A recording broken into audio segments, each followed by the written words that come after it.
Good morning, students. Myself Sheikh SS from Physics Department, Tulzaram Chaturchand College. Now, today we are discuss about the convection point in chapter number 7, thermal properties of matter, paper first. Now, see what is meant by convection first. Convection of heat is the process of transfer of heat through a material medium in which particles of medium carry thermal energy from high temperature region to the low temperature region. Now for this convection point, I will give you one example in our daily life or daily work. See, this is pot, container or beaker. In that beaker there is a water. And here is a heat source. I will give heat source. So what happened? After heating this container, the lower portion of the water that is heated first. So its density will be decreases.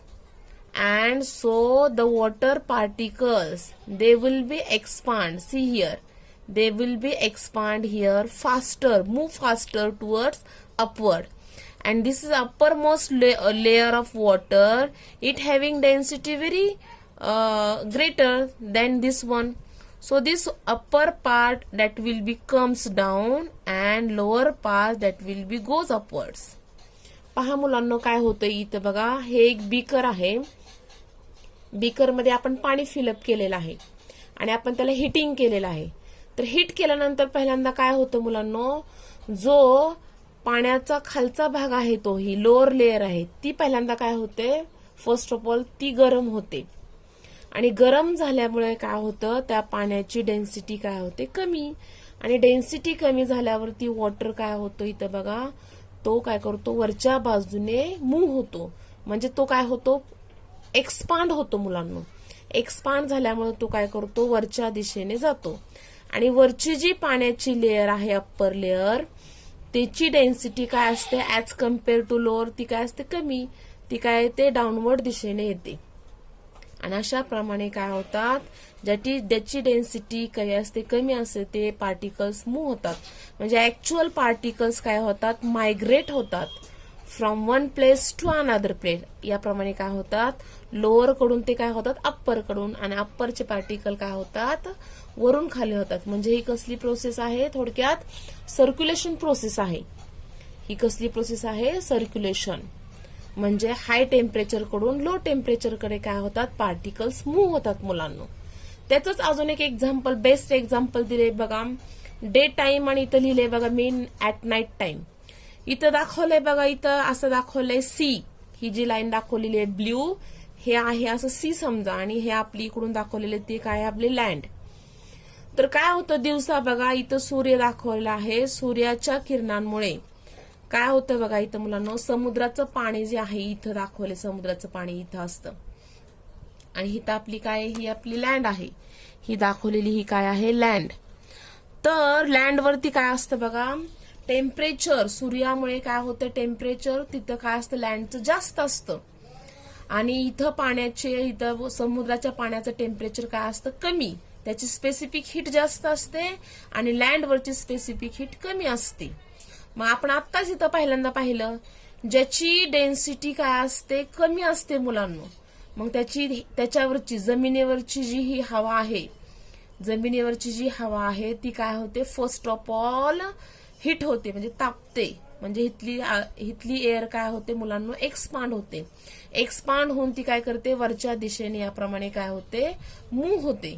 वरच्या दिशेने move झाल्यावरती ती काय होते बघा, याप्रमाणे काय होते, इकडच्या दिशेने किंवा वरून खाली ती काय होते. जसं इथं ह्याची डेन्सिटी, पार्टिकल काय होतात, खालून वरती जातात आणि मग वरून खाली येतात. तसंच इथं जमिनीवरची हवा काय होते, त्याचं टेम्परेचर जास्त असल्यामुळे ती काय होते, तापते आणि वरच्या दिशेने ते पार्टिकल्स मूव्ह होतात, एक्सपांड होतात.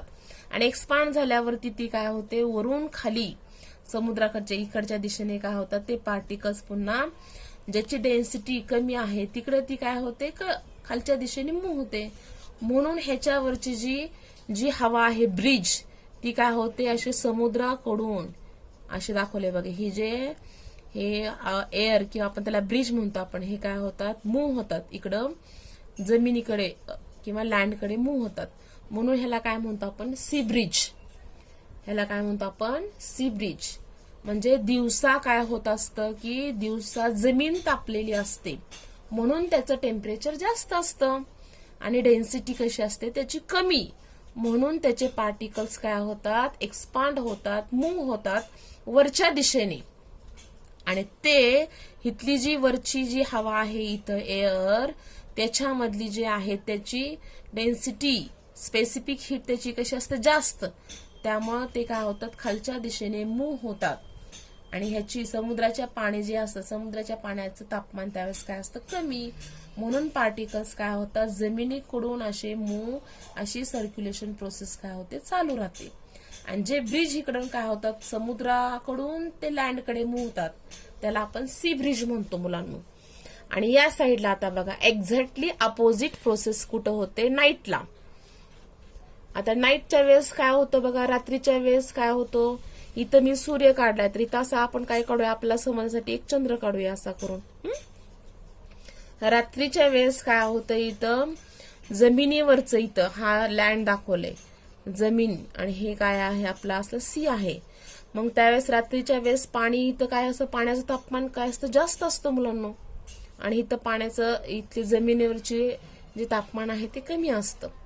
म्हणून इथं एअर काय होते, समुद्रावरची ही जी एअर आहे ती काय होते, एक्सपांड होते. याप्रमाणे इथं एक्सपांड होते अशी वरती.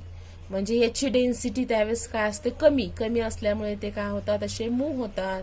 आणि मूव्ह झाल्यानंतर याप्रमाणे ते काय वरती जातात, एक्सपांड होऊन वर जातात आणि वरून पुन्हा खाली मूव्ह होतात. म्हणून जे ब्रिजेस आहेत ते ब्रिज कसे होतात, लँड टू लँड कडून कुठे येतात, इकडे सी कडे. म्हणून ह्याला काय म्हणतो आपण, लँड ब्रिजेस. याला काय म्हणतो आपण, लँड ब्रिजेस असे म्हणतो. थोडक्यात कन्व्हेक्शन म्हणजे आपण काय म्हणू शकतो की ज्याच्यामध्ये पार्टिकल्स काय होतात मुलांनो, हाय टेम्परेचर रिजन कडून लो टेम्परेचर रिजन कडे काय होतात, कॅरी होतात. त्यांची थर्मल एनर्जी काय होते, हाय टेम्परेचर कडून लो टेम्परेचर कडे काय होते, मूव्ह होते. म्हणजे ही एक सर्क्युलेशन प्रोसेस आहे. ओके. आता पहा सेकंड पॉइंट, रेडिएशन. रेडिएशन म्हणजे काय बघा मुलांनो, radiation of heat is the process of transfer of heat in the form of electromagnetic waves for which material medium is not necessary. म्हणजे रेडिएशन साठी material मीडियमची काय नसते, आवश्यकता नसते. तर ह्याचे काय आहेत बघा, काही प्रॉपर्टीज आहेत रेडिएशनचे. याचा जो स्पीड असतो मुलांना रेडिएशनचा, त्याचा स्पीड काय असतो, इतर कन्व्हेक्शन आणि कंडक्शन पेक्षा याचा जो स्पीड असतो तो काय असतो, हाय असतो. ही आहे पहिली प्रॉपर्टी. नंतर ह्याची व्हेलॉसिटी ऑफ लाईट म्हणजे किती वेगाने तो मूव्ह होतो, 3 × 10⁸ मीटर पर सेकंड. आणि सगळ्यात कशी प्रोसेस आहे, फास्टेस्ट प्रोसेस आहे. याच्यासाठी मीडियमची आवश्यकता लागत नाही. आणि लास्ट पॉइंट काय बघा, wavelength of heat waves greater than the wavelength of light waves. याची जी वेव्हलेंथ असते ती वेव्हलेंथ काय आहे बघा मुलांनो, ही वेव्हलेंथ आहे लाईटची. आणि ही wavelength of heat waves, heat वेव्हची जी असते ती कशी असते, लाईट पेक्षा जास्त असते. आता फॉर एक्झाम्पल इथं बघा दाखवलेलं काय आहे बघा, एक काय दाखवलेलं आहे बघा, इथं मी इथे एक शेकोटी करून असं शेकोटी लावलेली आहे आणि इथे एक माणूस बसलेला दाखवलाय पाहिजे का. तर तो काय करतो, इथं बसलेला आहे. तर बघा हिटिंग प्रोसेसमुळे हे हवा काय होणार बघा, गरम हवा जी आहे की आपली हॉट एअर जी आहे ती काय होणार, वरच्या दिशेने अशी काय होणार मुलांनो, मूव्ह होणार. वरच्या दिशेने मूव्ह झाल्यावरती ती आहे बघा इथं, म्हणजे कन्व्हेक्शन आणि कन्व्हेक्शनची प्रोसेस होत नाही, कंडक्शनची सुद्धा प्रोसेस होत नाही. कारण की कन्व्हेक्शन आणि कंडक्शन या दोघांसाठी काय लागतं, मटेरियल मीडियमची आवश्यक असते, म्हणजे मीडियमची गरज असते मुलांना. परंतु मी आता तितकं सांगितलं तुम्हाला, रेडिएशनसाठी आपल्याला मीडियमची गरज लागत नाही. मग तरी सुद्धा इथं बघा काय होतं, डायरेक्टली हा जो बसलेला आहे पर्सन, त्या पर्सनला काय होतंय, थ्रू रेडिएशनने म्हणजे रेडिएशन प्रोसेसने हा त्याला काय होतं, इथली जी हीट आहे त्याला हीट काय होते जाणवते फक्त. म्हणजे इथं मीडियम नसताना सुद्धा आपल्याला काय होतं, इथं गरम गरम झाल्यासारखं काय होतं या पर्सनला फील होतं इथं. आता सेकंड एक्झाम्पल इथं एक दाखवलेलं आहे. इथं दाखवलंय बघा सन आणि इथं आपल्याला दाखवले अर्थ. आता सन कडून येणारे जे रेज असतात इलेक्ट्रोमॅग्नेटिक वेव्स जे आहेत ते आपल्याला डायरेक्टली काय होतं अर्थ वरती ते येतात. म्हणून अर्थ वरती आपल्याला काय होतं बघा, आपलं हिटिंग प्रोसेस जाणवते किंवा हिट जाणवतं. कारण की जरी सन टू अर्थ हे डिस्टन्स किती आहे बघा, maximum 15 crore kilometre. 15. This much distance is very much distance, but rate of propagation is very high. That is 3 into 10 raised to 8 meter per second. That's why the heat that is nearly acquire or nearly reaches to the earth within 8 minutes. Within 8 minutes. म्हणजे साधारणपणे जरी हे distance 15 kilometre जरी असेल, 15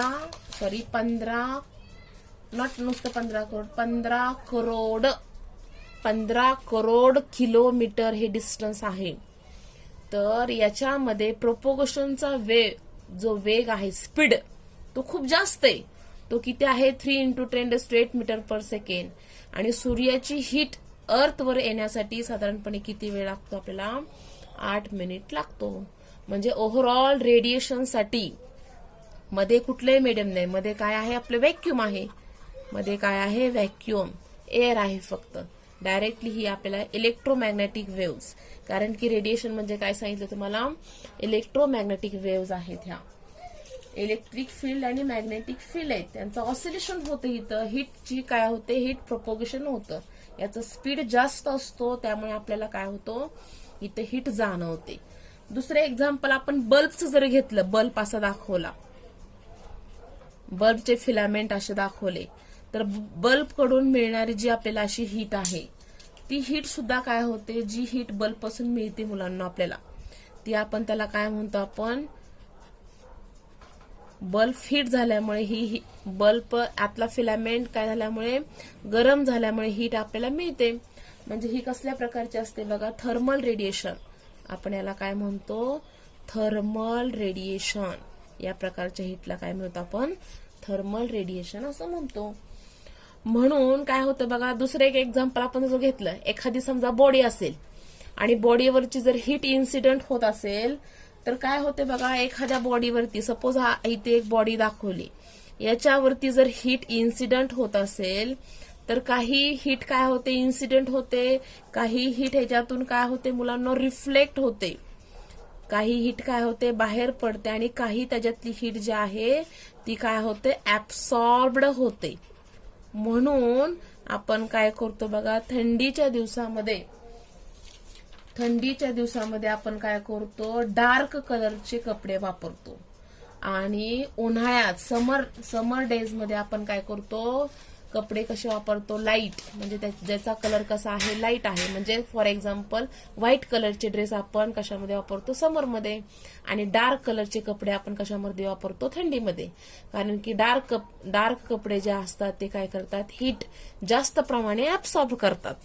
म्हणून थंडीच्या दिवसामध्ये dark वापरतो, आणि समर डेज मध्ये आपण काय करतो, फेंट कलरचे कपडे वापरतो, कारण की त्याच्यामध्ये ऍब्सॉर्ब करण्याची पॉवर कशी असते, कमी.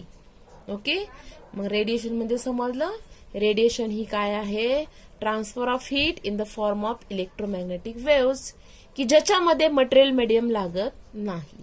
Okay, thank you.